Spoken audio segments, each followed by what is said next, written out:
This video is for my friends who ride in my Jeep but don't know how to move the passenger seat forward to get people in and out of the back seat. If I show them this video, maybe I won't have to go and do it for them every time. There's three things to moving the seat forward. There's a lever underneath the seat that allows you to tilt the base of the seat forward. And then a lever on the front of the seat allows you to slide it forward, and then a lever on the back of the seat allows you to tilt the back forward. It gives you the most room for getting in and out of the back. Here it is from underneath this seat. Got the lever under the seat. It allows you to tilt the base forward. And then the lever on the front of the seat that allows you to slide it forward.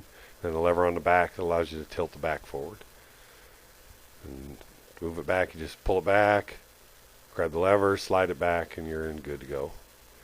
Here it is, moving it back from the outside of the Jeep. Just pull it back and the back of the seat back, and then pull the lever up, slide her back, and that's it. Jeep on!